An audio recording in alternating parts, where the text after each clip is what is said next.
You're in the house. You know you're in the house. Come on in and grab a seat, grab a seat. Come on in and hit that light, hit that light. Oh, you're Aunt Mickey's house. Auntie Mickey's house. Grab a seat, grab your feet. Let's sip some tea, sip that tea. Entertainment, news, and spirituality. From the culture to the fun, Auntie sets the tone. Sets the tone. With a laugh and a truth, she holds the throne. She holds the throne, yeah. Auntie Mickey's house. Come on in now. Auntie Mickey's house. Oh, Auntie's house. You're in the house. You know you're in the house. Come on in and grab a seat, yeah, yeah. Come on in and hit that light. Don't forget now. Auntie Mickey's house. She can roast with a smile, drop wisdom too. Break down the headlines, bring it straight to you. Straight to you, baby. Community strong, conversation grown. Grown talk, baby. Auntie Mickey's house. Make yourself at home, yeah. Come together, every voice is heard. Every voice. Respect the vibe, let's share the word. Oh, yeah. From the jokes to the prayers, she keeps it real. Keeps it real. Auntie Mickey's house, that's the deal. That's the deal, baby.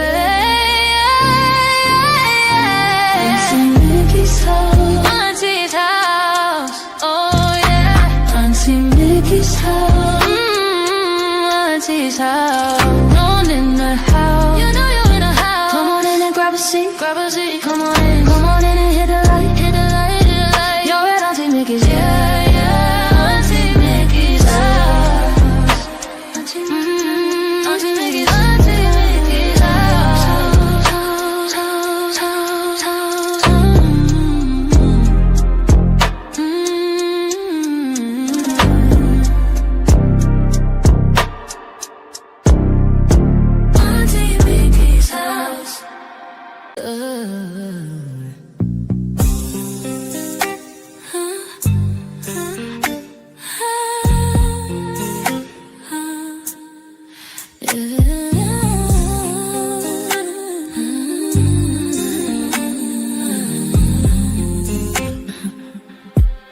It's Auntie Mickey's house. Oh yeah, yeah, yeah. Auntie Mickey's house. Auntie's house. You're in her house. You know you're in her house. Come on in and grab a seat. Come on in and hit that light. Oh, you're at Auntie Mickey's. Yeah, yeah, yeah. Yeah, yeah. Auntie's house. Auntie's house. Grab a seat, drop your feet, let's sip some tea. Sip that tea. Entertainment, news, and spirituality. From the culture to the fun, Auntie sets the tone. With a laugh and a truth, she holds the throne. She holds the throne, yeah. Auntie's house. Oh, Auntie's house. You know you're in a house. Come on in and grab a seat, yeah. Come on in and hit that light. Don't forget. Auntie Mickey's. Auntie Mickey's house. Auntie Mickey's house. Oh yeah, yeah. She can roast with a smile, drop wisdom too. Break down the headlines, bring it straight to you. Straight to you, baby. Community strong, conversation grown. Don't talk, baby. Auntie Mickey's house. Make yourself at home, yeah. Come together, every voice is heard. Every voice. Respect the vibe, let's share the word. Oh yeah. From the jokes to the prayers, she keeps it real. Keeps it real. That's the deal. That's the deal, baby. Yeah, yeah. Auntie Mickey's house. Auntie's house. Oh yeah. Auntie Mickey's house. You know you're in a house. Come on in and grab a seat. Come on in and hit that light. Oh, you're at Auntie Mickey's. Yeah. Auntie Mickey's house. Auntie Mickey's house.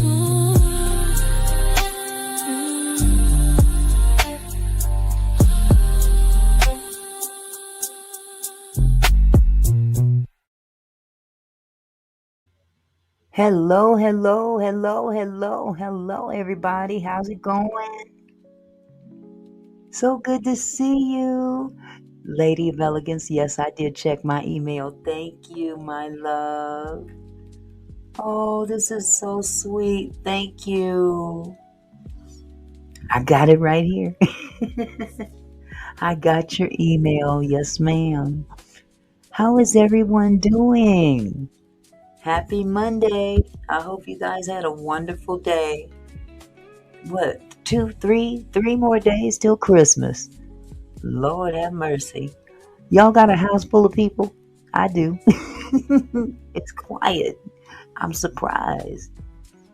They're going to a basketball game pretty soon, so cross your fingers. Hope there's no interruptions. So, how is everybody doing? Good to see you. Oh, you sent one too, Camille? You sent it today? I seen one. Okay, I think this from yesterday. Yeah, I got that one.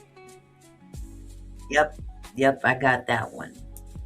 Yeah, that boy, people have been reporting on that so much. It's crazy. It's crazy. I'm sure I'll be talking about it again. But I had to switch up today. I had to do a little something different because I need to hold people's interest. Oh, oh, thank you, Benjamin. Thank you so much.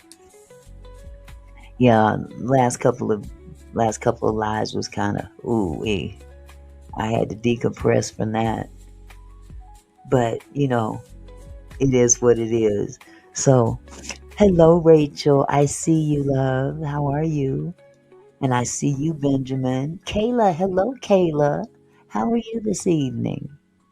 Good to see you. And of course, Lady of Elegance is in the house. And Barbara, hey, Barbara, how are you? Camille, hello, love.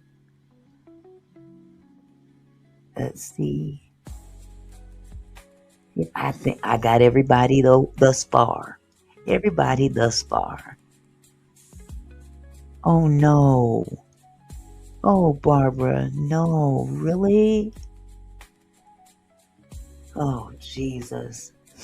I hate when that happens so close to the holidays. Man, oh man, you have my condolences, love. God bless you, honey. I'm so sorry to hear that. But you know who got you. God's got you, love. Oh my goodness. I've had a few friends that had loved ones pass around the holidays. I had one girlfriend who she lost her grandfather on Christmas Day. No, Thanksgiving. And then another one lost hers on Thanksgiving. Wait, one lost it on Thanksgiving, one on Christmas. But it's awful. I'm so sorry.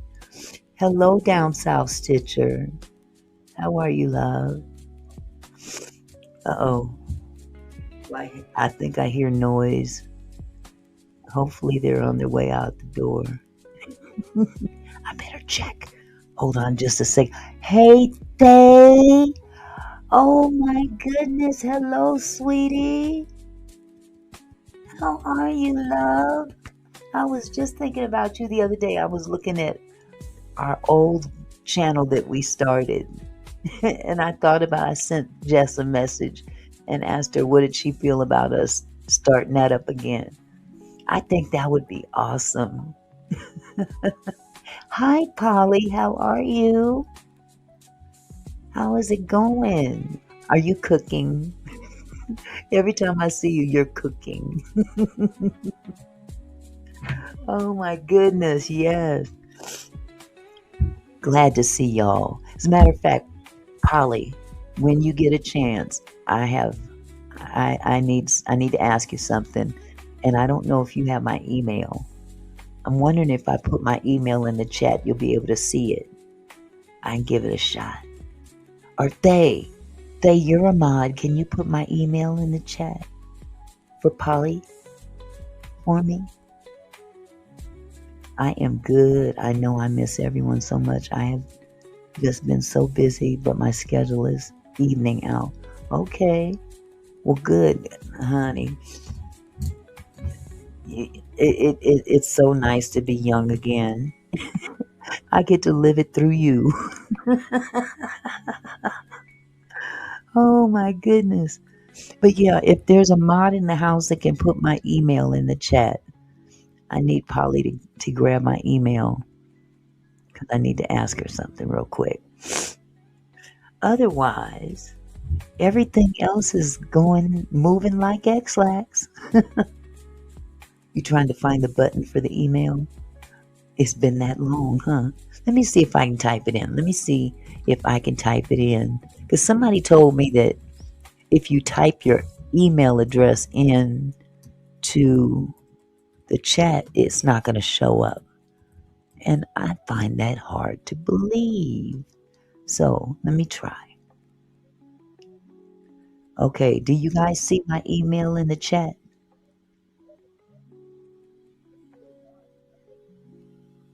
They're getting louder. You see it? Okay. Polly, that's my email, sweetheart. Write it down. Shoot me an email so I can send one back to you, okay? That's if you up to it, okay? All right. So somebody told me a fib. They said if you put your email in the chat, it's not going to show up. And that was a fib.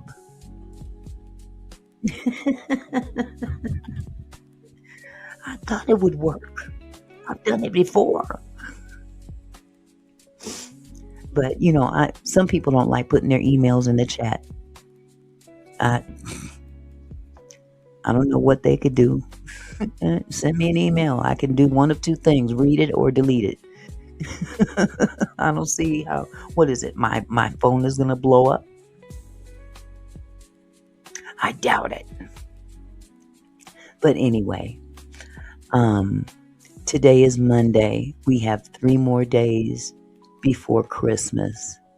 And before I get started with today's show, I think I mentioned last week that I wanted to do a little Christmas something for the kinfolk. And it's not that big of a deal. I mean, everybody bring your own potluck dish to the chat. And we'll have a little Christmas party. You bring your whatever. Bring your pot of greens. Make sure you bring enough for everybody. Bring some potato salad. Don't put no raisins in it. And let's see, some turkey, ham, dressing, sweet potato pie, peach cobbler, some kind of cake. I'm not into cake, but other people are. What else? Some gravy to put on the dressing. If we gonna have some turkey and dressing, we might as well have the gravy to go on it, because ain't nothing worse than some dry dressing. You got water from your work? All right, bring the water. Bring the water. But yeah, I was thinking maybe Wednesday, Christmas Eve, do a little Christmas party live. We ain't got to talk about nothing special. Just have fun. Get on here and talk. People might want to come up on the platform, and we'll just kick it for a while, and then we'll shut it down and go on about our business. But I had to do something special for Christmas.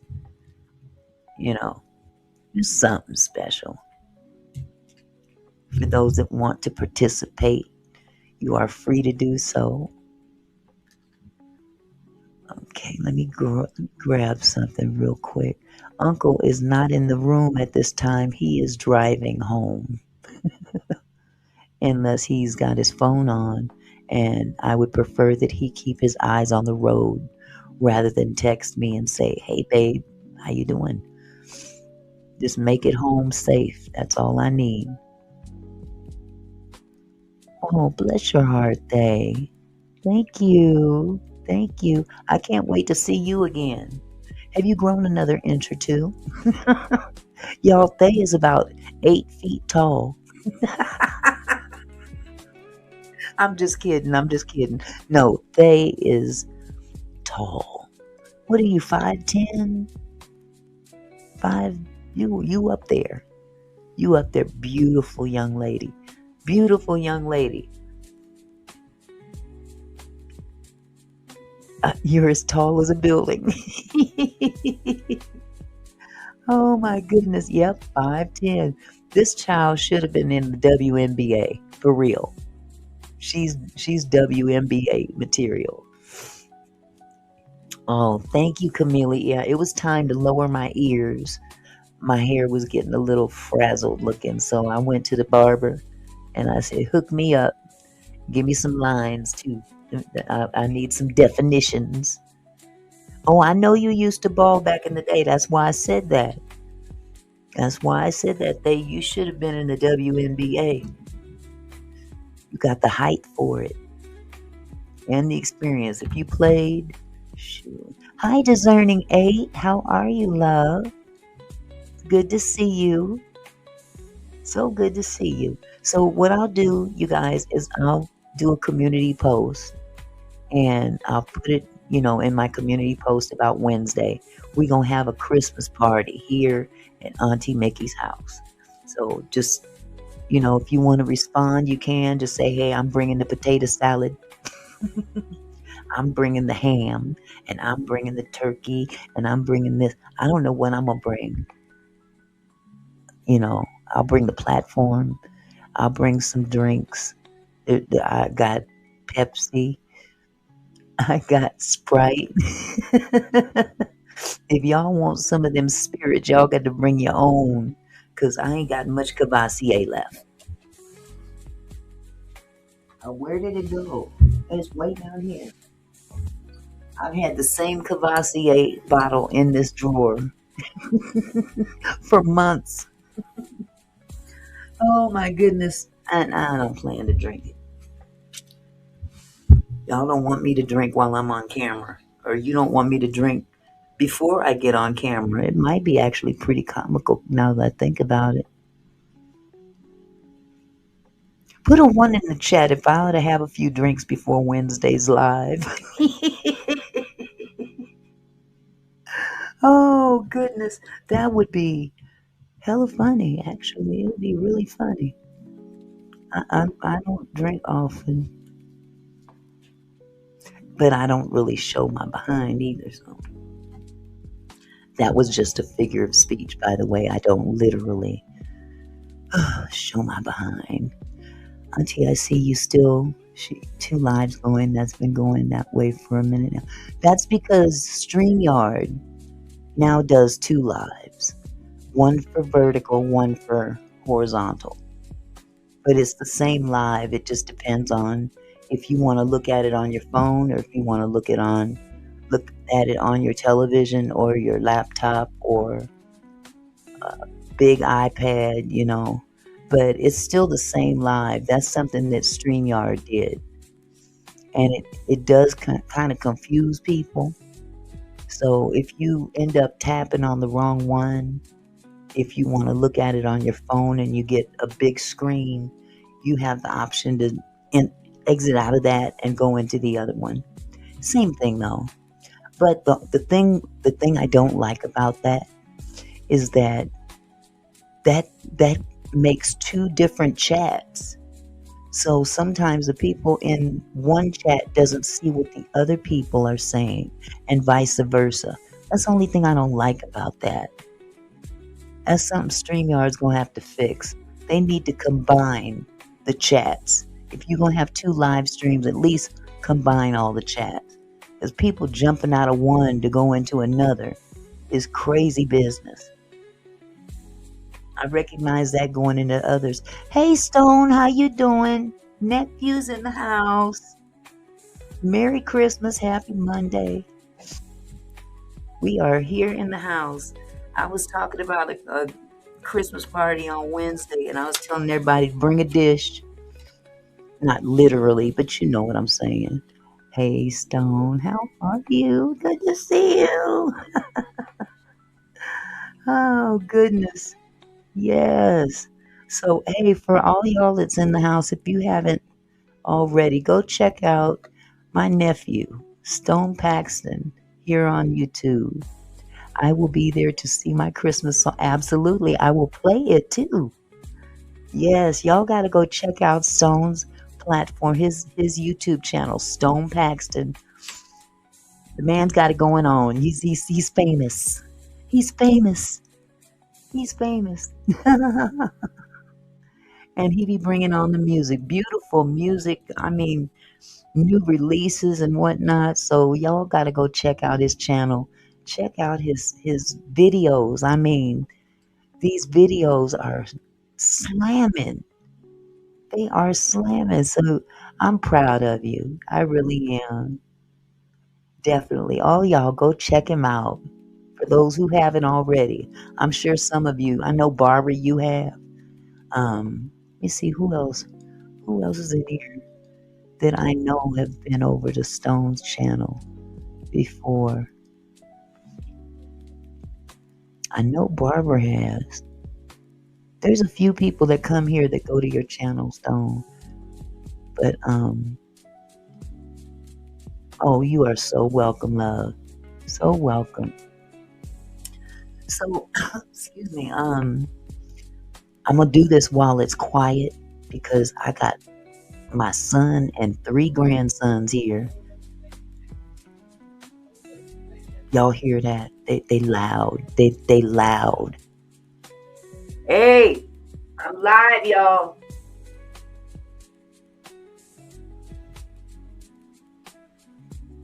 God knew what he was doing when he gave me boys though. Because if I'd have had a girl, I'd have had to snatch her. I'm not sharing my underwear, my clothes, my makeup, none of that. I'm not sharing none of that. So God knew what he was doing when he gave me boys and grandsons. Thank God for the grandsons. Anyway, what was I gonna say? I'm tripping. Oh, if y'all can see the title, I'm talking about that DC squatter again. Apparently, the landlord came out and told her story. It's a long story, too. But it's important that we understand both sides of the story. We know that the squatter is foul. Foul, foul, foul. She was foul. She's a drama queen. She's a liar. Similar to someone else we know that we've all come to know intimately on YouTube. Anywho, but there are things that, as a result of this situation that happened, um, this situation did go viral, and the laws have definitely got to change too. I know they're designed to protect tenants, but in the process, it screws over the landlords and gives people an option that are actually squatters to come in. Hello. Hello. I'm live. Hello. Would you like to say hello to everybody? Okay. And then you can leave. Hello. Here's Xavion eating string cheese. Stone's in the house. Want to say? Okay. Bye. Y'all leaving? In a second. In a second. Seconds up. I love you. Bye. Take care. Don't be too loud. Don't be too loud. I'm on live. Okay. I'm on live. When is Christmas over again? I forgot. Close the door. Close the door. Thank you. Sorry about that. Virtual nephew. Hello, Tawana. How are you, love? Oh my goodness. But yeah, he made me lose my train of thought again. Oh, I was talking about the DC squatter. laws have definitely got to change throughout this country, and like we witnessed in that particular case, this squatter has a habitual way of manipulating the system to a certain degree that forces the law to recognize her as a tenant, which we all can tell she's not. Discerning A says, our church just gave away a lot of toys to the community yesterday. Wonderful. That's wonderful. I think our church did that too. They gave these kids money. I was like, can I be little again? I want $50. Please. I just want 50. I'm happy. But the kids got it, so anyway, but the laws definitely have to change to protect not just the tenants, but the landlords from what we know as squatters now. And if you guys that have been around here know, if you don't know, now you know. We are very familiar with a con artist. I'm not saying no names. I ain't saying name number one or name number two. But if you know, you know. And one of the things that this individual does is manipulate the system in order to sustain a place to stay without paying rent. He's done it on several occasions. And when I broke away from him on this platform, he was in debt by $18,000 in back rent. And it took that woman over almost a year to get him out. Now, I don't know where he is now. I don't care. I could give two shits about where he's at. But that wasn't his first rodeo. Just like this young lady here, it wasn't her first rodeo. And landlords need to be more cognizant of really doing background checks on people before they open their doors to strangers. Even though she was not operating as a landlord and this lady would be a tenant, she opened her house up as an Airbnb. And she had a real good heart. The lady came with a sob story, so to speak, that turned out to be somewhat of a lie. And this lady really should have, in hindsight, she should have done her due diligence, but she didn't. So I did pull up her. She actually spoke out, and I don't think enough people got a chance to hear her side of the story. So, with that said, let me pull her up real quick so you can hear for yourself. And of course, I will turn down the music so you can hear her better. Okay, here we go. So let's get into the details of what really happened here. I'm going to share as much as I can, just in hopes of shedding some light, answering some questions as to how this really started, what you can do to protect yourself if you're in this situation. We're just going to get into it. As many of you know, it started off as a regular Airbnb reservation. I had this home on Airbnb as a short-term rental for years. So I had it through COVID, so I had people stay in this property for months and months, several months at a time.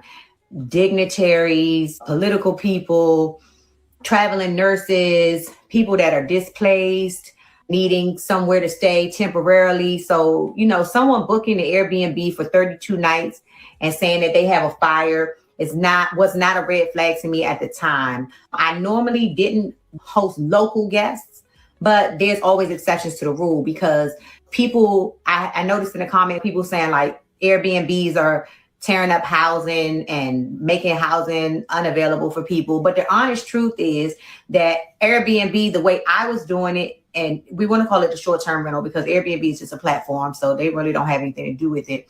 The short-term rental is actually a good thing. If you are displaced or you have to stay somewhere for an extended period of time, you'd rather stay in a home, especially if you have a family and you have, maybe pets or a large amount of people. Staying in a hotel, even an extended stay for months and months on end, it can be a lot. Now, remember, she said that it didn't matter at the time, but it was for 32 days. And I think she really didn't understand the law in terms of what makes you a tenant versus a short-term, guest, so to speak. And the 32 days should have been a red flag, but she'd never had any problems before with anybody. And unfortunately, Discerning 8, that's what she should have done, is kept it through Airbnb and not stepped outside of those guidelines too. Because had they been involved, that woman she would have had to go. And they could have helped her, but again, once you cross that board, once you cross that cutoff date, it's over. That person can claim tenancy because it's the laws stipulate a certain cutoff time. So, offering that as an alternative to someone and giving them somewhere to stay, I don't see it as a bad thing, but that's a whole nother conversation. But there was no red flag in the situation, especially when someone says that they were displaced from a fire, because I have friends and family who have gone through that and it has taken a toll on them. And even the insurance companies sometimes have reached out to me to be able to see if I have openings for such a thing. So it wasn't really a red flag. Again, looking back, I'm going to do this. What would I have done differently? I probably would have looked up the person, seen if they had any outstanding court records or things. That's what she should have done. A background check. Check the courts to see if this woman has any current evictions in the court system or anything similar in nature to what she dealt with. But again, hindsight is 2020. Now, she's out of a lot of money. She's out of a lot of money. Her mortgage went from $4,000 to $10,000 a month because of this heifer. And not to mention court costs. And she was responsible for the utilities, all that stuff.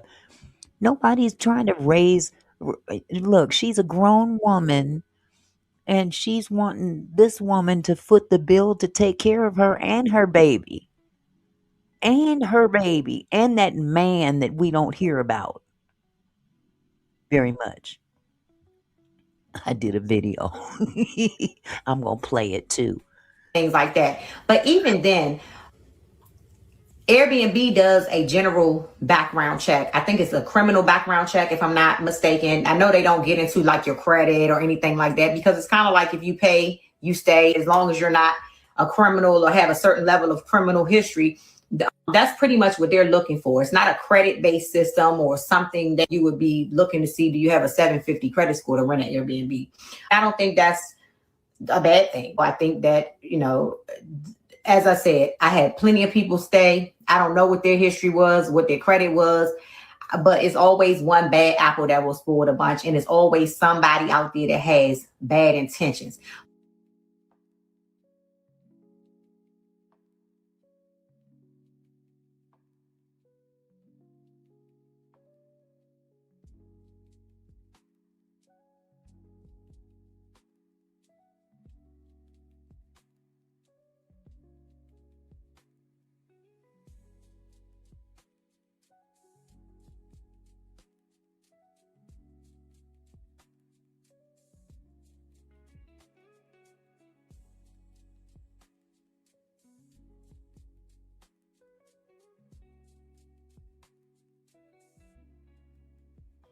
I'm sorry. I was going to say what she was talking about in terms of whether, the Airbnb doesn't check credit scores, credit rating, none of that. They don't check that because it's based on, if you pay, you can stay. However, there needs to be something established in the law that specifically addresses squatter slash tenant situations. Hotels, they have their thing. This is similar to a hotel, but then in the same token, it can be rolled over into a tenant landlord situation, which is what we want to prevent because we got criminals out there, and it's unfortunate that it's not a crime yet, but it needs to be a crime to manipulate the system in a sense that you're taking over someone's private property, and the person that owns the house is the one that suffers in the end. I done told you what my solution is. But like I said, looking back on it, there were no red flags that this would be anything more than a person who needed somewhere to stay with her child and a dog. It would be a couple of months, maybe tops. Well, I said it was 32 nights in the beginning, but there was nothing to indicate that this is something that I need to be running. But as we see, I was wrong. So what happened next is that she asked to extend the reservation because her place wasn't ready. Now, mind you, I'm still thinking she came off of a fire. I had no idea about the evictions or any of that stuff at this point. I'm just thinking it's a lady, her child, her dog. They came from a fire and I'm helping her. That's literally what I think. She said, the place isn't ready. I still would like to extend the reservation probably for another few weeks or a month. So I'm thinking, again, I don't know how severe the fire was. I don't know anything. I just think I'm helping this lady to have a safe, comfortable place for her child, and her dog during her awful situation. Because at that point, I was really thinking about how I could help her. Because I know if I was in a fire and I lost, stuff, I would want somebody to be there for me. Stone, you're a good person that can even speak on this because you've gone through this. And again, not everybody's gonna be nice. I, for one, no, Lord have mercy. I ain't got time to be going to court. I got a bat. Pass me my bat, boo boo. The bat that goes beyond all understanding. You can give me both of them. Oh, you took Maggie's wig off. Can I take your car My car. to the Yeah, game? yeah. Taylor, Taylor got your car. Taylor, everybody's coming with me. Everybody, what? Everybody. Zay and Kai and Taylor. Okay, my keys are in my purse. And here. He took Maggie's wig off. Oh man. Here's my landlord solution. This is my landlord solution because I ain't got no money to be going to court getting attorneys and whatnot. I just have to, they'd leave though. What you think? You think this would work? It's very effective. It's got the nail feature. The screws and nails inside. It just you don't just hit it and it bounces off. When you hit it, it stays. You know what I'm saying? So that's my solution. But everybody ain't everybody ain't like me. But yeah, Stone, you've been there. You've been there, so you understand what I'm talking about. They need to change these doggone laws. Because these people they done lost their doggone mind. For real. And I'm too old to be going to jail. I'll have to go hire Pookie and Nene. I got plenty of family. Just hey, flip them a couple bills and hey, go handle it, boo boo. that's the best I could. Gangster. Tawana, you already know. Who got time to be going to court because some old raggedy heifer don't want to pay no rent? She'd have left. She picked the wrong one. Well, she picked the right one in her case. Hi, Dawn. How are you, sweetheart? She never asked for anything. This was just on my heart to do it. So I said, that's fine. Do you want to extend on the app? She said that she had to make the payments on her Amex card because she needed some type of reimbursement for her insurance company. I guess her rental insurance probably was giving her some type of funds for relocation or something, I'm assuming. She said she needed to make the Amex payment on the Amex card. I didn't think nothing of that either at the time because I know people who use their credit cards to make payments to get points and stuff like that. So, for me at that time, there wasn't a really big red flag. She had a situation and I was going to try to help her by providing her somewhere to stay temporarily until the situation resolved itself. She was able to get back into her place. So we move forward. I tell her it'll be $100 a night. She said she needed the invoices. Of course, I have the business because the property is a business. So I was able to provide her with invoices and receipts. So I extended the reservation for another month. The end of that month, she said she still needed to extend, but she extended, she paid. That was fine. Fast forward to June. So she made the payments seamlessly through June. June comes, I'm asking her about extending and about the payment. She goes unresponsive. So she doesn't respond for several days. I'm like, hello, status update, asking her what's going on. Finally, she sends back that she lost her phone, lost her wallet. So she just got back online, asked me to use email to send the invoice because she doesn't always have access to her phone. So at this point, I was like, well, how long do you expect to be until you get back into your place? At this point, this is in June, she tells me, no, I'm not going back to my place. I'm buying a house. So I would need the rental to at least September, October at the very latest. So I'm like, okay, I can do that. She pays late. Again, even with the wallet thing, the previous months, I hadn't really had any issues or dealings with her other than outside of small maintenance items or something like that. So it wasn't like a big red flag that she went non-responsive, but it was the beginning of a pattern. I extended the reservation for the next amount of time. She said she would say maybe a month or whatever, if it was 31 days in a month or maybe 32 days since she had paid. So we did it like that. Go to June. No, June. So we got through June, although the payment was late with the misplaced wallet and the phones that she didn't have. She did make the payment, not that much late, maybe 7 or some days, because the deal is with the Airbnb payments or the short-term rental payments, they need to be in advance. So I wouldn't care if she would have paid 1 week in advance, 2 weeks in advance, but you need to be paying $100 a night in advance. We shouldn't be playing catch up because then we're in another situation. But see, that's where it went wrong. When she went outside of the Airbnb platform, that's where it went wrong. Because then you're stepping out of the protection of Airbnb. Point blank period. But she was trying to, she was doing the lady a solid, And I understand being a nice person and whatnot. The lady had a baby, even though, I guess she must not have seen that whole man that she had moving in and moving around. And please, don't get me started on that one.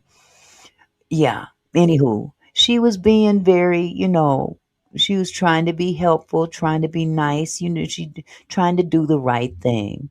And sometimes doing the right thing, yes, she went outside of the Airbnb platform. And once you do that, you have no more protection from them. And a lot of people don't understand that. So we need to be paying in advance. We've been doing. July comes. She sends me these screen recordings of her trying to make the payments with the Amex card. The Amex card is not going through. She sends me a confirmation number that the payment went through that I did not get. I called PayPal to see if the payment went through. They have no record of the payment. Don says, Auntie, Auntie, what are you holding? This is my bat that goes beyond all understanding. This would have been my court. This is how I would have handled it. But see, everybody ain't. I ain't got time to be going to court. She got up out of there. Let's just put it like that. I don't have to pull out no steal a piece or piece of steel and piece be steel. I don't have to do all that. I got a bat. I got 2 bats. I got my Negan Walking Dead bat, and then I've got my homemade tear your skin from limb bat. She'd have left. She'd have left. Trust me. He would have left too. So I'm like, what's going on? They don't have this number that you gave me is not a reference number that PayPal has. Then she says her Amex card is on hold because the payment is pending. She needs to wait for it to drop off. I then say, well, it's not whether you pay on an Amex card or however, you need to make the payment. You need to switch payment methods if this isn't working because I need the money. Like, And in addition, I do have an additional service to add. In this particular case, my husband is a pastor. He can pray for her once I'm done with her. That would be just a little extra, parting gift. He can pray over her. That's right. Pray that she make it. Pray that I don't spend the rest of my life in prison. Oh my goodness. But hey, if she can manipulate the system, so can I. Judge, I'm 63 years old and I lost it. I have dimensions. And I didn't know what this lady was doing to me. I know how to play games too. But the bat goes beyond all understanding. you can't just pay whenever you want. We have to stay on the schedule. So she finally does make the payment again. So now we're paying catch up. In my mind at that time, she had said up until September or October, she would be out. So I'm like, hopefully we can just get through this and be done with it. August comes, no payment again, responsive. Then when she finally does begin to respond, she's going to make the payment, but it doesn't come through. Then she has this emergency death in her family. She has to go and tend to out of the country because she's the only person in her family who can bury this aunt. And, she's literally telling me, I'm at the funeral home now. Why she's not paying me anything.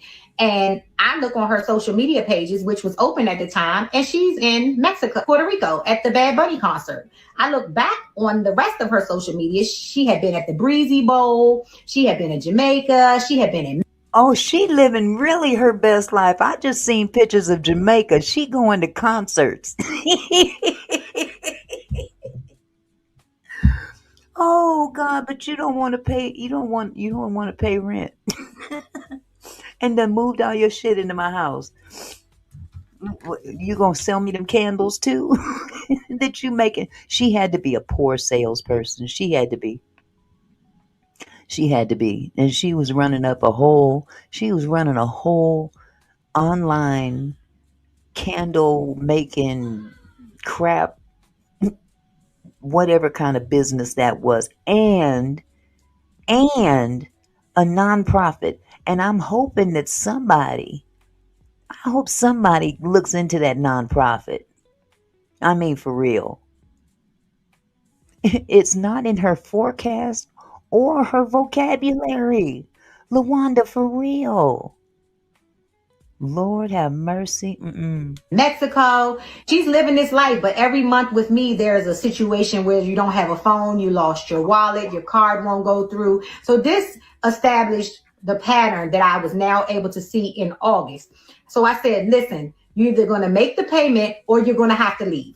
Or you're going to have to get thrown out of the airplane once I follow behind you.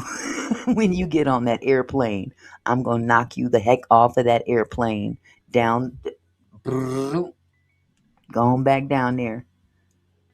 Man, she had so much stuff in that Airbnb. It was crazy. Yes, Tawana, taking care of a whole man. And ain't nobody talking about him. You a grown ass man. And everything is in her name. And she taking all this flack, which she should. But he needed... Put a 1 in the chat if you think I'm right. She didn't do this by herself. She had help. Oh God, she was getting strictly dickly, I guess. He had her mesmerized, had her doing some dumb stuff with the strictly dickly. I'm sorry. Ain't no dick good enough for me to go through all of them changes. I'm sorry. I'm not trying to hear it. I'm not trying to hear it. Lord have mercy. He carrying baby carrier baby carrier and she on the phone and he just dancing on the videos in Jamaica. Are you kidding me? You gonna flaunt that in my face like that and think that I'm not gonna meet you on the steps when you get back? Yeah, she does. She knows them laws. Just trifling. Just trifling. She knew this was her third rodeo. Third. But I'm sorry. I got the piece beyond all understanding. I'd have took a piece out of that skull. I'm sorry. Judge, I'm so sorry. I just, I my meds were off, and I thought she was breaking in. I forgot I had a contract because I have dimensions, and I just forgot that I had the lady staying. I have to use my Mother Jones voice. I have to remember that I let the lady stay here in my house and I forgot she was here. And so when I was in the living room, somebody came through the front door and I don't own a piece, but I do have a bat and I thought she was gonna do me some harm. Please, Judge, don't send me to jail for the rest of my life. I don't have much time left. I've never been to prison before. I'd play that to the hilt. Absolutely. I got dimensions. You pay and stay, or if you don't, that's kind of where we were in August. And then it was the setup for what was to come. So by the end of September, she had made the partial payment online and then had to borrow the money from a family member. This is what she said, to pay in cash, which she did eventually.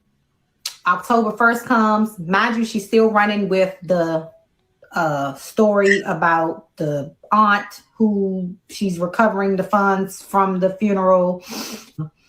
October comes, no payment. Mm-mm. I'm texting, where's the payment? Where's the payment? I'm going to make the payment. I'm going to the bank to get the payment. I'm like, why are you going to the bank to get the payment? You can make the payment online. Now, all of a sudden, her cards are compromised.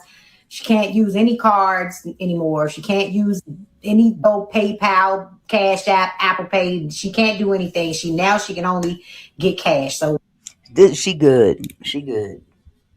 Cause see that would have went through one ear and out the other. See, she's having to explain too much, and I'm very limited in my tolerance for bullshit. And for her to be able to tell this story verbatim I would have forgot half of it because I would have tuned old girl out. At some point, she would have been wah wah wah wah, just like Charlie Brown. Wah wah wah wah wah. Where's my money, ho? Wah wah wah wah wah wah wah. I'm sorry. She's a good one. I'm not going to have to explain to you what you can do and can't do in order to pay me. I don't care how you do it. Give me my money. And Lord knows if I was in the same town as you know who, I'd have had my money by now. Trust me. If you know, you know. See, they in the same town. My scammer lives all the way over on an island somewhere, and I'm not catching no plane for no $1,300. If you know, you know. And God is good because his ass is stuck over there. You can't leave. You can't leave. You can't leave. Yeah. Lord Jesus. These people are crazy. Hey, Doodle Bird. she said she was going to get the cash. Then she sends a message and says her daughter's car got towed, so she wasn't able to get to the bank in time. Mind you, I'm thinking, okay, this is the last month because back in June when we said September, latest is October. So I'm saying at this point, this is the last month. I'm telling her this. I had already given her a vacate notice in September because every time she would be late and non-responsive, I would send her a vacate notice and then she would try to catch the payment up. So this time I said, listen, we're not going to extend any further. In the original thing, the latest you said out of your mouth, and I had it in writing, was October. So to that end, we're going to end this situation. So if you want to make the payment for October, make it, or you can vacate the premises now, because I am not going to continue going on through this, because again, it was creating a lot of stress for me. It's way more back and forth that I even ever want to have to deal with on a regular basis. Someone with all these problems, I'm going to do it today, and then you don't do it, and you following up. So now at this point, she's supposedly going to get the money from the bank. It doesn't happen. She said, send this message, said her daughter's car locked up and it got towed and the bank closed. Then she still says she's going to make the payment. But then miraculously, she stops communicating again. Then a few days later, 5 days later, she comes back into the text, because I sent another vacate notice. I used to send a vacate notice immediately along with the 30-day notice because of the laws regarding 30-day notices, which we'll get into at the end of this. But I sent both notices, and I'm like, I'm not going through this. You cannot continue to stay in the property without paying. I'm sorry. Put a 1 in the chat if this is just way too much. Yeah, Mama, and I'm gonna use these. Huh? I'm gonna use these. Okay, don't lose it, okay? I won't. Okay. Put a 1 in the chat if this is just way too much, because my head is spinning already. She got paid. She got money to go on trips to Jamaica, going on cruises, doing all the whatnots that she doing, but she can't pay her rent. She can't pay to be there, and the woman was giving her a good deal. She'll tell you later. I'm not gonna tell you for her, but this is too much. This is very simple. Pay and stay, or if you don't, you have to go. You get your ass whooped. Next, she says, after she disappeared for about 4 or 5 days, she comes back onto the text and says her daughter stole the money. She gave her daughter the money. She was going out of town to decompress from her death in her family. That I found out it was not correct. And that she gave her daughter the cash. She thought her daughter was going to deposit it in the bank, but the daughter stole the money. She goes into this big long story about how she beat up her daughter. The daughter called her brother, thought the brother was going to help her cover up the payment. I mean, the story was more than I could even take on. At that point, I'm like, listen, I don't want to know. You're not paying. You have to go. That was just really that on that. Next thing I know, she has turned the power on in her name, in her daughter's name. So I turned the power off and turned it back into my name. She goes to court and files a restraining order on me, because for all of you all who said turn the power off, turn utilities off, it's actually illegal to do so. But I turned it off because she was trying to, I'm assuming at the time, try to get some bills into her name. So we go to court. I speak to my attorney. My attorney lets me know that to try to work something out with her, because he sees the pattern. She is trying to attempt to gain some type of tenancy here so that I can't ask her to leave. Mind you, we're on the Airbnb. We were doing short-term rental tonight. She now is trying to convert that, because she's been there for some months, into a tenant situation. In that court filing in October, she requested that the court require me to allow her to participate in the emergency rental program that the District of Columbia has. As I instructed my attorney, I'm not participating in any rental program because I'm not her landlord. I don't wish to be her landlord. I made it very clear that at the end of our short-term rental agreement we're in, because of the instability, the dishonesty, all of the games that were being played. At that point, I didn't want anything to do with it. Tawana, that was hair. That was Maggie's hair. My other owl, Maggie's twin. My son, when he brought me the bat, he accidentally snatched the wig off of the owl. So I had to pick some of her hair out. But skin would have been good too. But see, this is too much. And the cold part about it is the popo, they was going to take her to jail if she didn't leave her own house. Yeah, owl. You couldn't have paid me $100,000 for her to stay in the property with all of the amount of stress and going back and forth and trying to get payments and all of the confusion that was going on. I don't operate like that. I didn't want that in my life. So we go to court. My lawyer advises me to try to come up with an agreement with her. See, that's when you need a Pookie and a Nene and Bubba. No, that's for the other side. You need a Pookie, a Nene, and Shaquanda.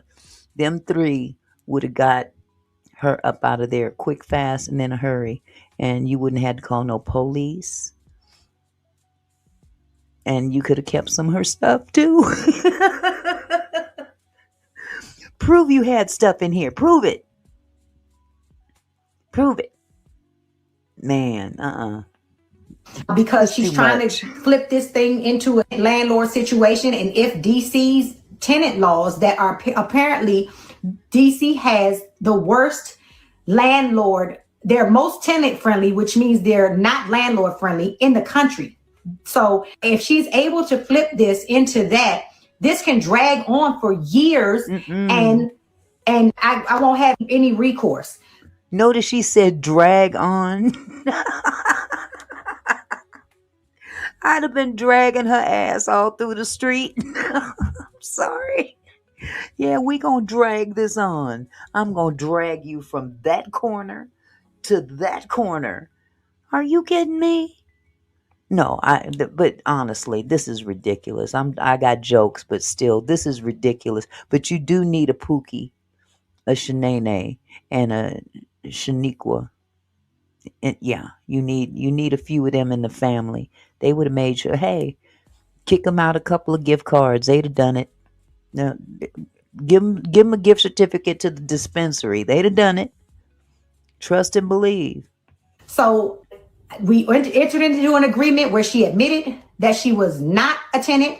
She acknowledged that she was an Airbnb guest, a short-term rental. She agreed to leave with I was to give her $2,500 to be able to relocate, offer to waive 45 nights, which is $100 a night. So that's $4,500 to waive those fees. So waive $4,500, Hey, give her boo. $2,500. Just She got admits she's home. not a tenant. She has no rights.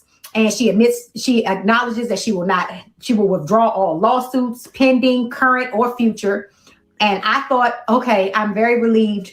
Even though I'm taking a loss here, it's a business. Sometimes in business, you lose and sometimes you win. So I was willing to take the loss just to get rid of her, get rid of this situation. That's a big loss. That's a big loss. I wonder if she had already known that her mortgage went up to $10,000 when she made that decision. That she just wanted her out of there, and I'll take the loss. But now she got to pay $10,000 a month. She done jumped from $4,000 to $10,000 a month. Now, I'd have rethought that one. What you think? What you think? Yep, I think so. Maggie's twin said, "Yep, I'd have done it too. I'd have knocked this shit out of her." Yeah, but no, $10,000 a month to the end of the for the life of owning the property. $10,000 a month. I couldn't afford. Look, I'm not trying to pay $4,000 a month, to be truthful about it. Not the kid. Okay, so we're entered into the agreement. The agreement is in the court record from the hearing that we had in October. So I'm thinking everything's straight. We just need to wait the time out. So the time goes on about a week before the 15th of November, which is the move out date. She says, I may not be able to move on the 15th because I'm having trouble finding somewhere to go. So I just responded and said, unfortunately, we can do no more extending. We're going to adhere to the agreement. There's been no payment received, obviously. And at that point, I didn't want a payment from her anyway. I just wanted her to be out. And so she says, I'm trying to get into a program and that may be on the 20th of November and all of this. And I said, listen, you have already received $4,500 worth of free stay. You are to receive $2,500 in physical money to be able to relocate. So if that's not enough, I don't really know what to tell you. I'm all out of options for you. So to that note, I said I'm not able to go against the agreement. I'm adhering to the agreement. She didn't respond. On a couple of days before, so around the 13th, I sent her an email and a text message and said, what time are we to meet on Saturday, which was the 15th, so that I could give you your payment and ensure that the property is in the correct condition and that you are all moved out. It took her a long time to respond. Then she responds via email and says that unfortunately, the agreement that we entered into does not meet her permanent needs and provide her with a permanent solution. So she will not be vacating the premises, and that she is in fact a tenant in the District of Columbia. And despite the fact that she waived her tenant rights in that former agreement, she is not adhering to that at all. She is going to the DC ERAP program, Emergency Rental Assistance Program, and I need to do whatever I need to do via the courts to get her out. Via the courts, my foot. Just say, I just need to do what I need to do. You ain't got to say nothing more. Do what you need to do, auntie. And you're out. You're out. Oh my goodness. Uncle, what would you do? Would you pray over her body after I'm done with her? And send her to heaven with with holes in her head. Hey, I'd save her cremation. I'd save her the money to cremate. And the end of the email was, and you have an amazing weekend. And that is where this went completely left.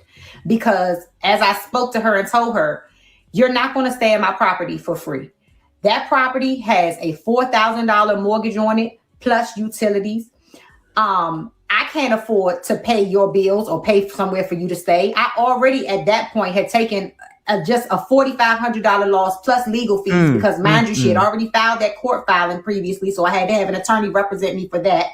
And I already was, if you think about the numbers, I was charging her $100 a night. The mortgage on the property is $4,000. That's only $3,000 for every 30 days. So I'm already running a deficit. That's not her issue. I didn't bring it to her attention. That was a business decision that I made. But at that point, I wasn't able to take care of you or let you stay there for free. And I was astounded at the audaciousness of this particular email, because it just went, how do you go to court, make an agreement, and then just decide that it doesn't work for you, and now it's on me? But that shows you the integrity of a person and how did they move in life. And she ain't got no integrity.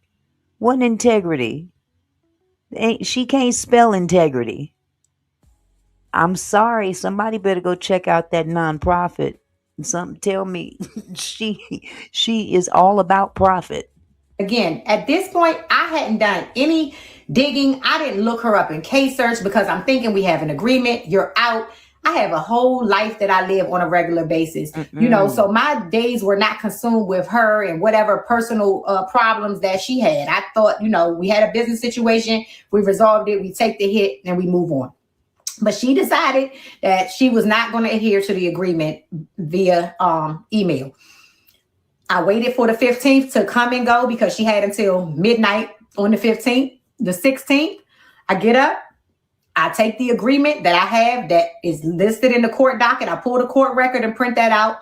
I print the move out agreement and I go to the police station, the 5th District Police Station. I tell them, listen, I have a situation with a trespasser, because at this point she signed away any tenant rights in that could have been implied by the DC high desire and fire regulations. She signed that away in court, and I have this document that's entered in the court record. If you look at the court docket, it's on the court docket, so it's not just a random paper that I could have even made up if I wanted to.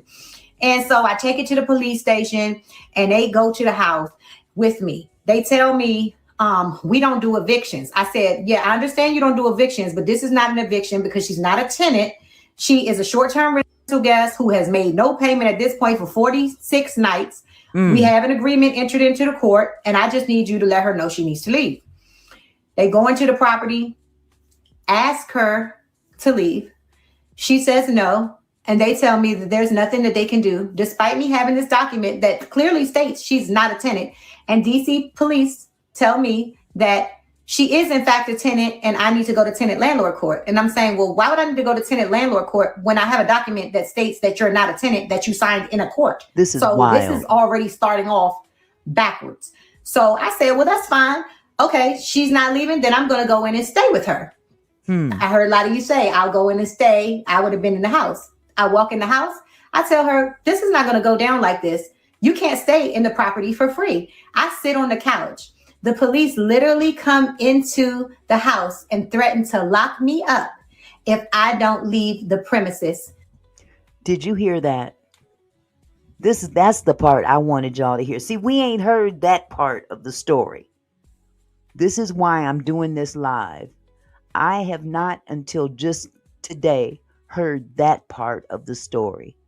She went into her own house. She sat on her own couch. That was her couch. And the popo told her, if you don't leave, we gonna throw you in jail. Something tell me they dropped the ball too. I don't care if you don't do evictions. Now that part is nuts. She had paperwork showing that this woman agreed that she was not a tenant. But the police take it upon themselves to decide that she is. Despite what the court document said, I have a problem with the police too. I hope she files something against them as well, because this got to the point where this was ridiculous, and it's a wonder somebody didn't get hurt, honestly. Because she has rights. Rights, I got rights too. I got rights to go upside your head. No, I don't. I don't have the rights. I didn't say that, did I? Did I say that? Y'all didn't hear me say that. Y'all didn't hear me say that, right? Okay. I didn't say that, but I was thinking it. Airbnb needs to be cut out. You have no saying over your own belongings. Exactly, LaWanda. This is where the laws need to change. I don't know what law in this country, though, says that you can have a legal court document that says that this person agrees that they're not a tenant. And they override the court document, basically, when this woman comes into her own property and sits down on her own couch. Something wrong with this. Something's wrong with this. Something's wrong with this. And then here we got Betty Boop over here with her sob story too. Her poor little sob story. Oh, poor me, lying through her ever-loving teeth. Now, y'all don't mind the stuff at the bottom of the page. I put that there because I made a video about it.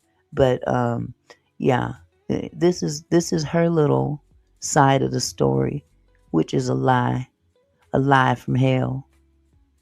So this morning I received a call from one of the stores that I'm in, stating that they received some more requests for my items to be removed, blah, blah, blah, blah, right? And so I'm frustrated. I'm like, yo, this is like super fucking crazy, right? I haven't killed anybody. I didn't do, and it's all started over lies from a woman who is insecure because her husband's cheated on her in the past and she thinks that I'm fucking him, and I'm not fucking him. And to be clear, this was stated on the record in court. Okay. But anyway, so I'm frustrated every day. I go through the motions. It's crying, feeling like I'm okay, ready to fight because people are sending me these messages from fake ass pages and shit. And I'm just like, these innocent internet gangsters. So that song coming on or playing at that part, like as soon as I get out, and if you know the song, that's like the meat of the song. Like you hear the beginning of the song, right? But that part. So yeah, if you know the song, that's the meat of the song, right? Like That's the breakdown. That's when you like, woo, you starting to feel it. Okay. You feel it in the beginning because it starts off, like I've got so much to thank for. I can't even remember it, like I'll have to go to it. Like, like so many blessings and for waking me up this morning. Like the song starts off strong, right? But that part, that middle part right there is like when, you start to, you be like, yes, hallelujah, all of that other stuff, right? Because you just be thinking about how grateful you are, right? I know that if I died today, baby, I have lived an amazing fucking life. Like people are going to come to my funeral and they are going to talk about the amazing things that I have done in their life, for their life, in the community. Like that is what is going to happen, right? And I have to be reminded by of that, right? Me being upset and, going through these motions, it has nothing to do with my past. There is not a person on this fucking planet, not one, that can make me feel bad about anything that I have experienced or lived or survived or gone through in life. Like literally no one, right? There's no one. But someone lying in a malicious way to purposely hurt you, like that is different. Like having people try to take what you have built. I can't read my fucking watch because I'm on the phone and then anyway. Shut up. It's totally different. My oldest, not my biological oldest, but my oldest turned 21 on Sunday, and I had 21 gifts for her. When they came into the house, they stole all 21 of the gifts. They stole all my Tiffany, all my bags, right? Tiffany. So yeah, they got all 21 of her gifts. Stole all of her Tiffany. You got all that Tiffany, but you ain't paying nothing. You ain't paying no rent. Take that shit to the pawn shop. Oh, sometimes you let them talk long enough, they tell on themselves. She's dead serious. Yes. They stole all her Tiffany. And 21 gifts for the daughter. Yes, 21 Snicker bars in a bag. That's about it. You lying ass. Yes, for her birthday. This is comical. All of my Tiffany, except for the Tiffany that I'm wearing, that I was wearing at the time. All my purses, my bags, my shoes. Now that's funny too, because if you look at the video, because they went live when they evicted her. They went live when they evicted her, and I could have swore there was a table out there with her purses laid out on the table, and she had a Louis Vuitton laying out there. So who stole your Louis Vuitton? You talking about the neighbors?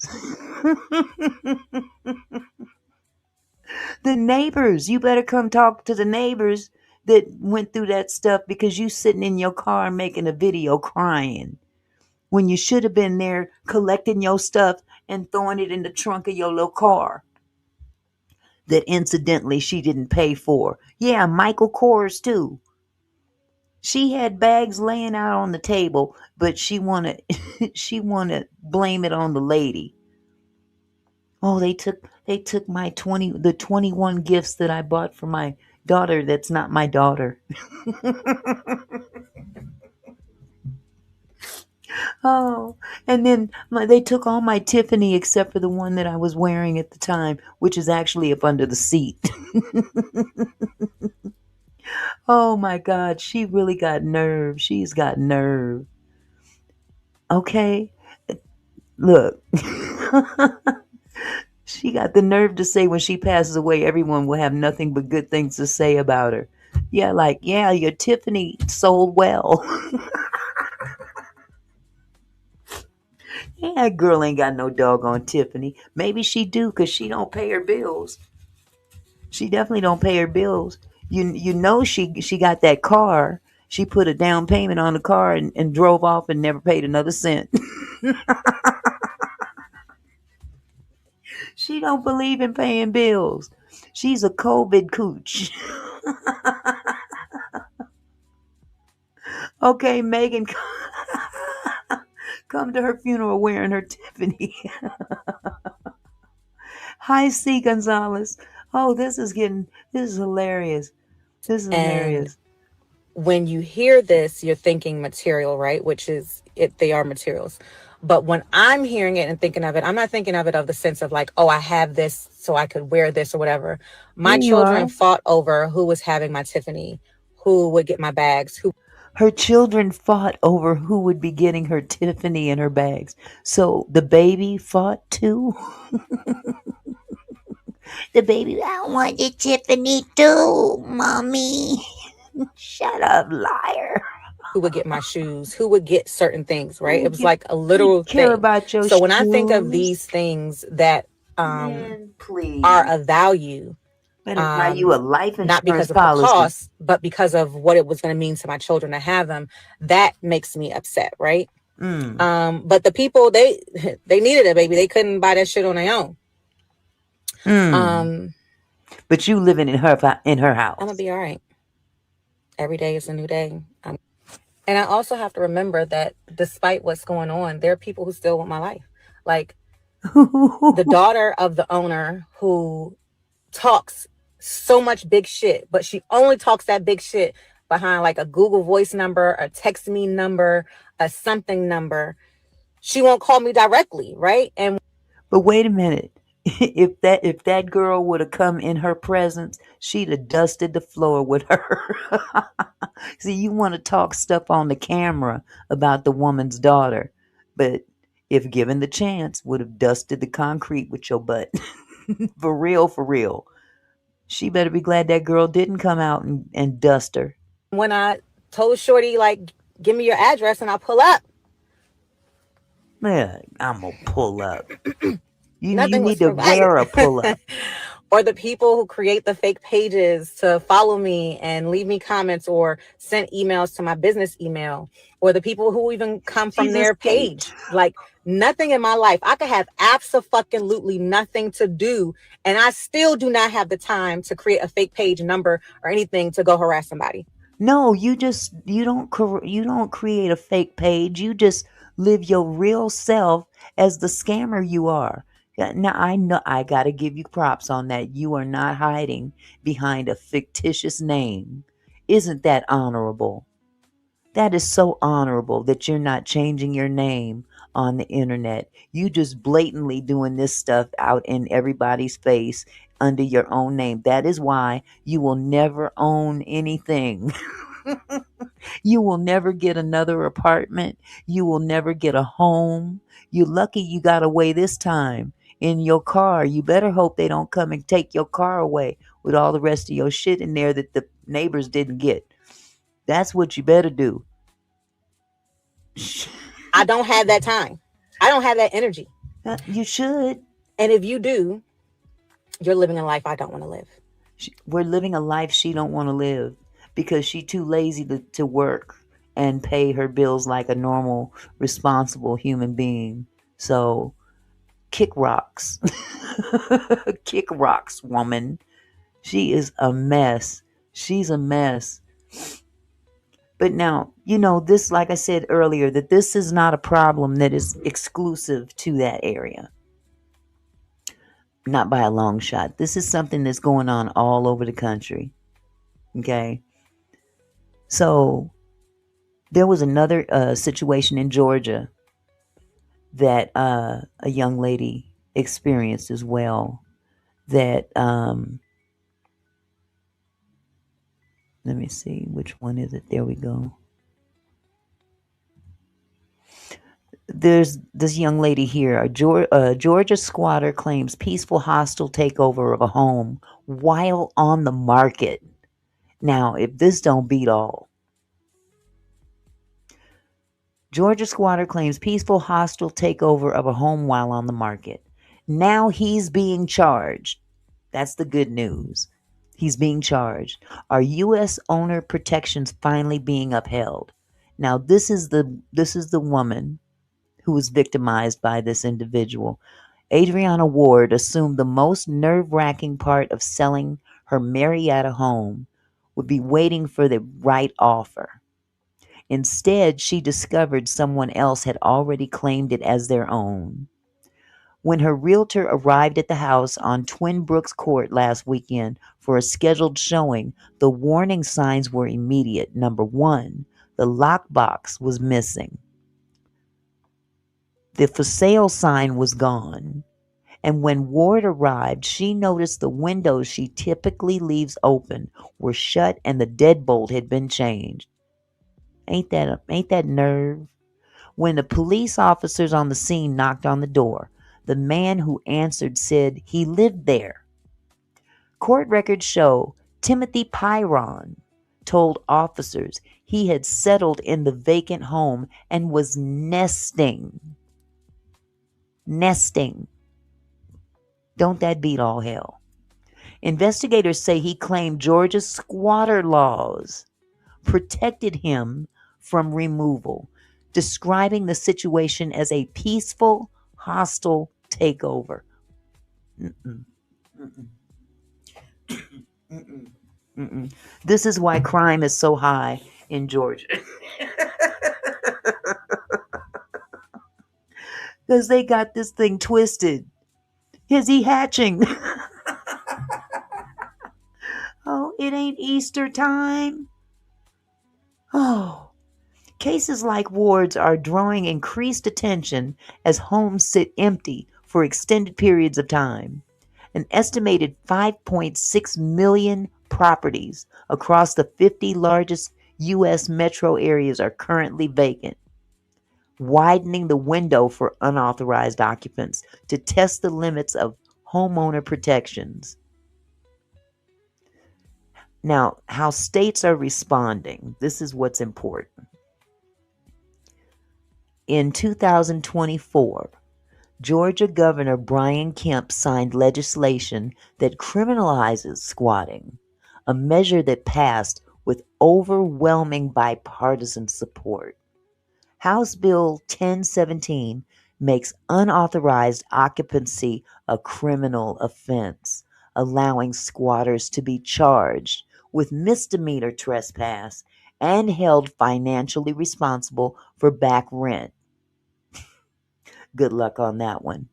The law also empowers law enforcement to issue a notice requiring occupants to leave, with removal permitted within 3 days if they fail to comply. Now, here's the problem with that.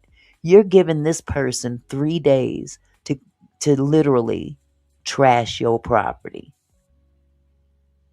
I can almost guarantee you, you give that joker 3 days, and what do you think they gonna do? They gonna trash that property. I've seen it done. This is not across the board. This is just in the state of Georgia. Hopefully, this is something that all the states will take a look at and try to copy. They need to, because this is a problem nationwide. This is insanity that people think they can come in and take over someone's home, Kemp told Fox News. Illegal squatters are criminals, not residents. Even with new laws on the books, eviction is rarely as simple as it sounds. I got it. I got the simplicity. In many states, removing someone from a vacant property still requires a formal legal process, one that can last for weeks or longer depending on the circumstances. Homeowners typically must first confirm the individual is unlawfully occupying the property, then serve written notice requesting that they leave voluntarily. If that fails, the next step is often filing an unlawful detainer or eviction lawsuit and appearing in court, where occupants may attempt to claim legal rights to remain. No. I have a problem with that. The financial toll can escalate quickly with legal fees, court filings, property damage, lost rental income, and cleanup costs. That alone can push the total to anywhere from $740 to more than $8,000. Now that's cheap. I guess because it's Georgia, that's cheap. Because that young lady in DC is man, it was no joke what they got her for. Ward said when she finally regained access to her home, the conditions were so severe, with trash left behind and lingering pet and marijuana odors, that her eyes burned. I wish this didn't happen to anyone else because it's really traumatic, she said. You think you need a Shaniqua, Pookie, and Nene. Them three. They'd got it done for you, boo-boo. So here's what they recommend for protecting your home. Ward says her experience exposed gaps that still exist in how squatting is handled, even in states that have moved to strengthen owner protections. In her case, the man who entered her home was not charged with trespassing. Instead, the only charge filed was for criminal damage, stemming from the damage caused when the deadbolt was replaced. See, they still need to work on these rules and regulations. Across the U.S., lawmakers have moved to tighten squatter laws as these cases draw attention to how vulnerable vacant properties can be. In March 2024, Florida Governor Ron DeSantis signed House Bill 621, allowing property owners to submit a sworn form and have sheriffs remove squatters immediately without a court process. The law also makes it a felony to forge lease documents or cause more than $1,000 in property damage while unlawfully occupying a home. And that shouldn't be very hard to prove. Other states have followed suit. New York updated its property law in April 2024 to clarify that squatters are not considered tenants under any time frame. Alabama, Kentucky, Illinois, and Texas have all passed or are actively advancing similar legislation through 2024 and 25. For homeowners with vacant properties, prevention can be the best line of defense. Yeah, lock that puppy up. Big time. Put some padlocks on the inside. Everywhere. That can mean checking in on the home regularly or asking a trusted neighbor, property manager, or realtor to do so. Visible security measures like cameras, motion lights, or alarm systems can also act as deterrents, especially for homes listed for sale. Some homeowners opt to keep utilities running, remove lockboxes between showings, or document the property's condition with timestamp photos in case they need proof later. And before listing a vacant home, it can be worth understanding how local squatter and eviction laws work. As Ward's experience shows, once someone is inside, getting them out can be far more complicated and expensive than most homeowners expect. And with that said, my bad. That's all I'm going to say. My bad. My God, my bad. Yeah, my bad. That's a bit too much. That's too much trouble. When you try to obey the law, this is the thanks you get. Yeah, that part. The squatter also tried to accuse the homeowner that she wanted her broke man that was living with her. Yeah, the dude that's not helping you pay rent. I want him badly. Oh boy, look at him. He's a keeper. Mm, mm, mm. Yeah. Doodlebird said, "We are selling our last rental in September. Luckily, it is in a small town and we can go to the city police and have them keep an eye on it. This could happen to us." Absolutely, Doodlebird. But you know, I'm close enough. You know, I come with my bat. I'm what, an hour and a half away from you? Where's my bat? You can borrow it if you need it. I don't have a problem with that, sweetie. Ooh wee. But there is one other alternative that I came across that was very interesting, and I wanted to share this with you. It's very interesting.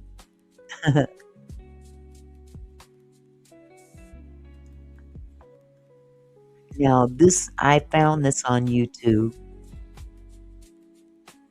I found this on YouTube, and it's about a year old, but this guy got creative.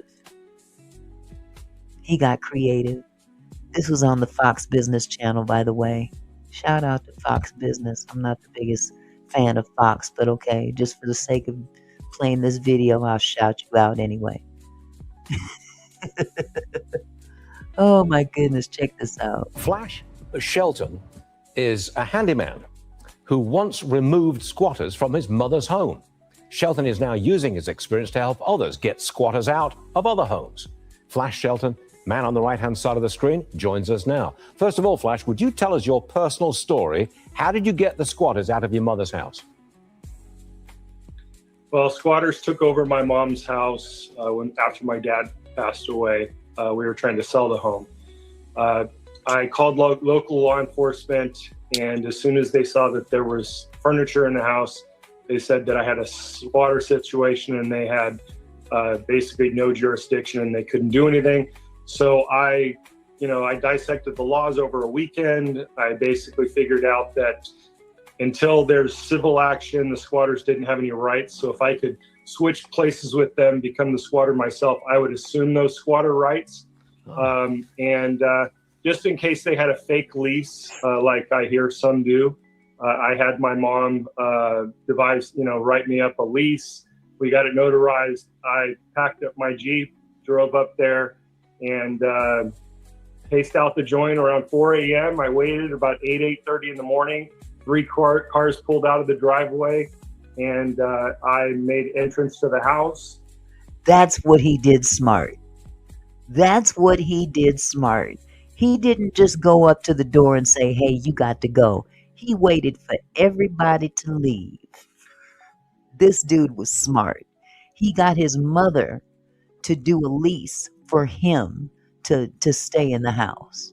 That was smart.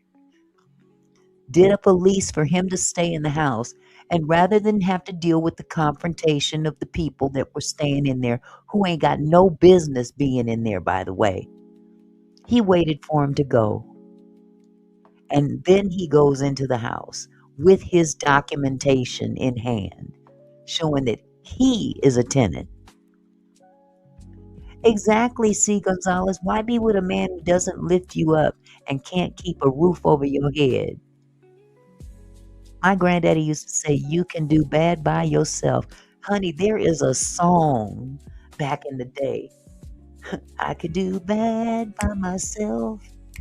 I don't need no help to solve the death. That was the jam back then, and that stands true today. I don't need no man to be hanging off of me that can't help me. And this fool was hanging on her coattails while she's hanging on the lady's coattails. That D, shoot, ain't enough D available. The D ain't that good. It ain't that doggone good to go to those extents, to go living in somebody else's house, and he gonna live there too. Negro, please, you got me all the way effed up. See, I'm trying to control my cursing, y'all. We going into a new year, you know. Every now and again, I might slip. Yeah, she has low self-esteem. She's playing broke, and he's broke. She will reap what she has sown, and she has sown him. They deserve each other. Two brokies. You got him, he got you. Y'all deserve each other. Two brokies. One day they gonna end up in jail together. Watch, you mark my word. Once these laws come into effect, and they think that they gonna go into somebody's house and just take over, they about to find out. They gonna F around and find out. I put up cameras, waited for them to come back, and They didn't have a lease, so that never came into play. But when they came back, I just laid it out for them, told them that it was all locked up, cameras, and the only way they would get back in the house is if they broke in on camera, and I would prosecute. And I told them they had a day to get their stuff out, or the furniture was not theirs anymore. But you couldn't have gotten them out unless they had left in their 3 cars in the morning. There. You couldn't bang on the door. That part right there, he waited for them to leave. Then he went in. That's how you do it. Let them come on in the house after you done got in, and you sitting there on your couch, your mama's couch, with your back. I live here now. I'm Walking Tall. And if you don't know that movie, you gotta go check out that movie. Hey, Feeding Frenzy, how are you, love? Can you imagine, though? You gotta wait for them to leave to make sure that they don't get back in. Absolutely. Yeah, they found out she had 2 other situations prior to the Airbnb that she was evicted from. Doing good, Feeding Frenzy. Walk in and tell her to get out. You couldn't do that, could you?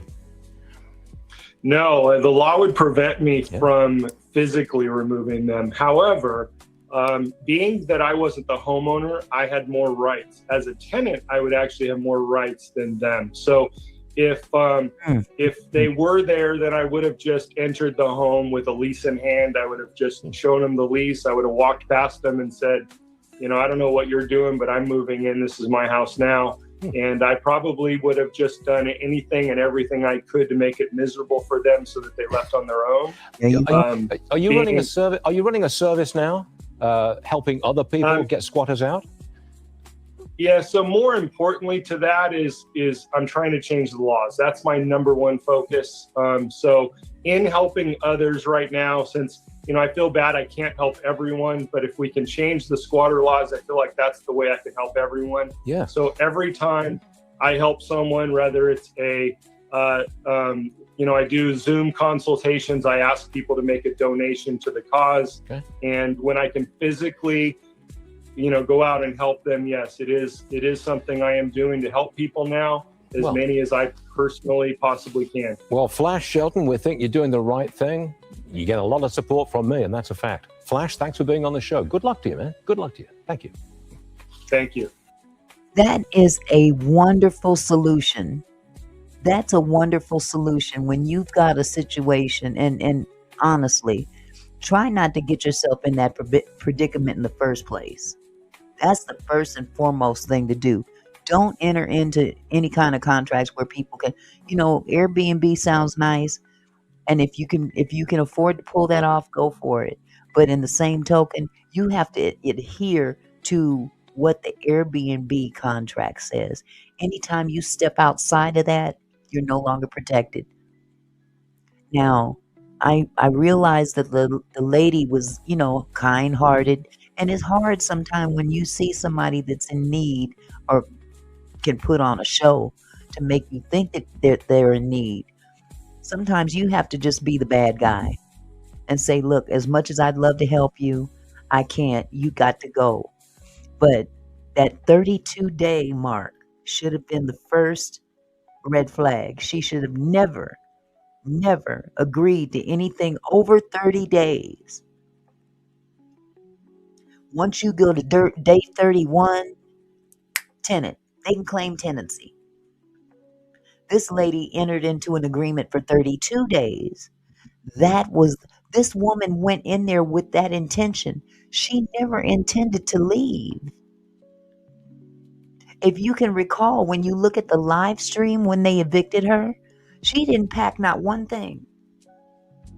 They were bagging stuff up, throwing them in garbage bags, and just carrying all kinds. She had all kind of plants up in there. I mean, just the ridiculous. Hi, Donna. How are you, love? Just moved all her stuff in there. All these containers from her little business she was running. And she's running off to Jamaica and going on all these trips and turning flips with that no good thing that she call a man on her social media. That's just blatant. Blatant. She had exactly discerning it. She had so much stuff in that house. There was no way in the world that she was going to take that stuff out and put it in a car. But she didn't think she was going to have to leave. That's how arrogant she was. And when they did put her stuff out, did she come around and try to pick some of her stuff up, throw it in that car? Maybe the trunk was already full of her stuff. But instead, she sat down the street in her car, boo-hooing to TikTok or Instagram. She's making a video, crying. The nerve. So I'm sorry if your stuff ended up disappearing. Don't blame it on the homeowner. Don't blame it on the neighbors. If you'd have got out when you were supposed to get out, you'd still have your little stuff. You'd still have your little handful of whatever you had in there. She moved so much stuff. I swear it looked like a doggone forest in there with all them plants. She had so many plants up in there, man. How she take care of them plants? Don't you got to buy plant food, water, she took very good care of her plants. But you can't pay no rent. Mm-mm. My auntie died and all this stuff. Hi, Bendall. How are you? God, I haven't seen you in so long. Good to see you, love. Unfortunately, the live is almost over, so you have to look at the replay. I'm sorry. But yeah, what we really, us as citizens, no matter where you live in this country, it's time that we put our foot down. We try to put our foot down for everything else. C. Gonzalez said, I don't understand how she wasn't afraid of getting the snot slapped out of her for being there. People will jump you if you come out of pocket with them. Exactly. And she was probably prepared for that. She was willing to take that beat down so she could go to court. However, nowadays you may not survive a beat down. Not all beat downs work the same. And she could have very well taken her last breath.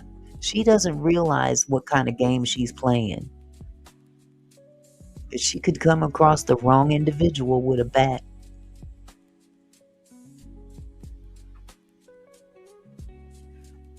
I didn't say that. But there's people out there, they're not going to go through the court system. They're not going to do it. And just because they're nice in the beginning don't mean they're going to stay nice in the end. Oh, your husband's a pastor. Oh, you think you're going to get over me because my husband's a pastor. My husband will be the first to tell you I am batshit crazy. That I am. He'll be the first to, he'll pray over you. Yes, he will. He'll give you communion, all that, and pray over your soul. Hope that you get to heaven. But his wife, she batshit crazy.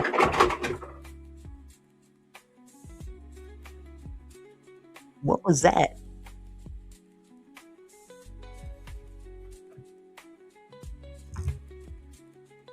Okay, I don't know what that was. Somebody playing games with me. Yes, her scamming days are numbered. Yeah, I think they're done.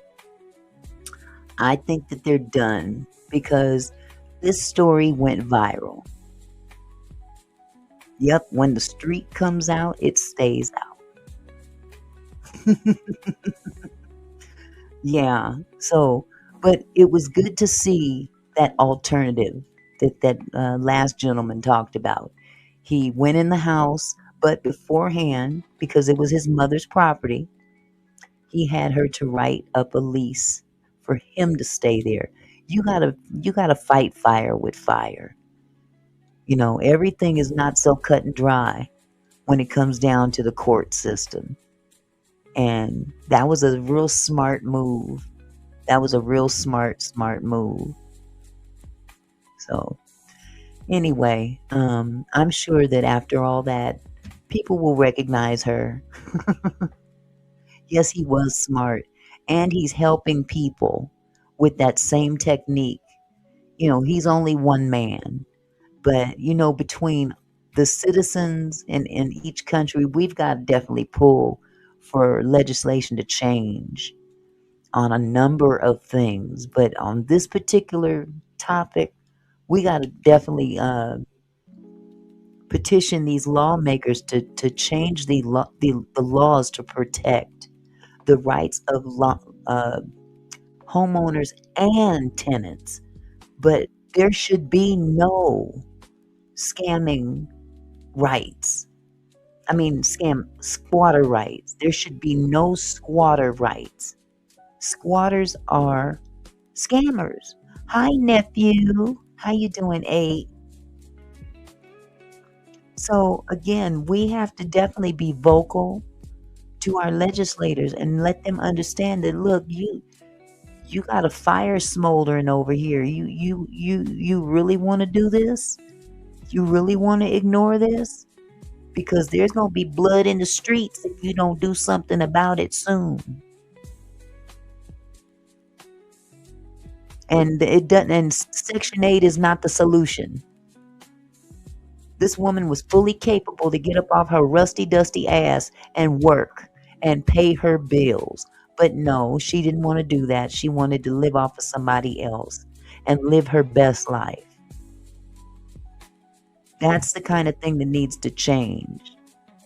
And low-income housing is fine for those that really, really need it, but she wasn't one of those people that really, really need it. She got a whole man, a whole nonprofit, and a whole online business. You can pay rent. No, you don't get to get Section 8. Now, you might get your head split 8 times in sections, but that's the closest you're going to get to Section 8 up here. I'm sorry. Anyway, that is my show for this evening. I'm going to jump off of this live. I think I'm going to take the opportunity to run up to the casino. I ain't been to the casino in quite a while. And now that the floods are gone, well, I won't say they're gone, but 167 is now open, so I can hop on that highway and go on up there to the casino and work on my other channel, Auntie Mickey Slots. So if you guys happen to be up within the next hour and a half or so, look for me to go live. Okay? I appreciate you guys. Thank you so much for dropping by. I appreciate you, and God willing, I'll be back tomorrow. Peace out. Love you. Bye-bye.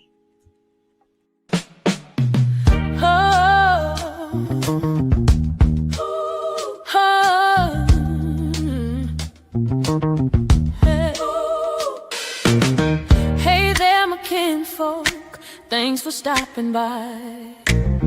Auntie Mickey's house, where we reach for the sky. Every comment and smile, you make my heart glow. Together we're strong, together we grow. From gossip to politics, we cover it all.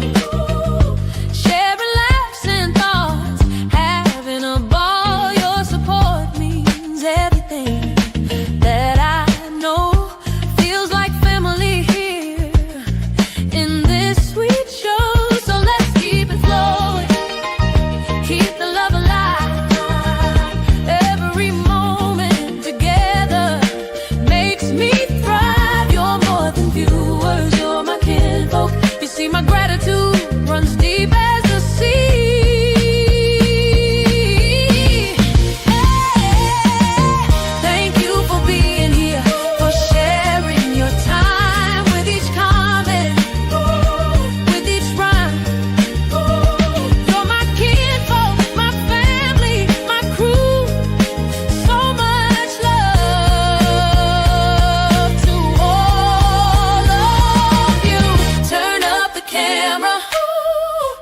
make it bright. Your support lifts me up, ooh, takes flight.